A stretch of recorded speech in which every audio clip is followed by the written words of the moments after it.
আধামৰাতে থাকিব ঘৰৰ মানুহ কোনো নাই এই যিটো মাইক্ৰ'বিয়েল টিউবাকুলোচিছ আমাৰ বীজাণু ঠিক তিনিমাহমানৰ কাৰণে বা 3 বছৰৰ কাৰণে ঘৰতে হৈ থাকিব কিন্তু যেতিয়া এটা সময় এই বীজাণু আকৌ প্ৰকট হৈ উঠিব আকৌ যেতিয়া মানুহজন বেমাৰত পৰিব তেতিয়া কিন্তু সেই আগৰ যিখিনি দৰৱ সেই দৰৱখিনি কাম নকৰা হয় কাম নকৰা হোৱাৰ বাবে তেওঁ পিছলৈ সেইটো ড্ৰাগ ৰেজিষ্টেণ্ট টিউবাকুলোচিছ বুলি কওঁ যাৰ চিকিৎসা অতি কষ্টকৈ আপোনালোক সকলোৱে এটাই অনুৰোধ যদি কোনোবা যক্ষ্মা ৰোগী ধৰা পৰে চিনাক্ত হয় লাগিছে তেওঁলোকে যিবিলাক সন্দেহযুক্ত যিবিলাক লোক আছে তেওঁলোকৰ পৰা সন্দেহযুক্ত মানে কাৰ যিবিলাকৰ এনেকুৱা ধৰণৰ লক্ষণ আছে 2 দিনৰ লক্ষণ 2 দিন কাহ হৈ আছে জ্বৰ হৈছে কিবা হৈছে তেনেকুৱা ধৰণৰ লক্ষণ থকা ব্যক্তিৰ পৰা আমি কি কৰোঁ খেকাৰ নমুনাটো সংগ্ৰহ কৰি পৰীক্ষা কৰোঁ আৰু তেনেকৈ অনাৰ পিছত এতিয়া দেখিছোঁ যোৱা 7 তাৰিখৰ পৰা আমাৰ এই 100 দিনীয়া কেম্পেইনটো চলি আছে আৰু 100 দিনত বহুতো যক্ষ্মা ৰোগী চিনাক্ত হৈছে আৰু সময় একেলগে বজাৰ কৰোঁ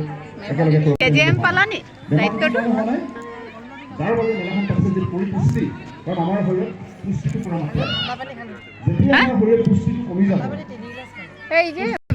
আক্ৰমণ কৰিব গতিকে মই বেছি বিভূত নকওঁ আমাৰ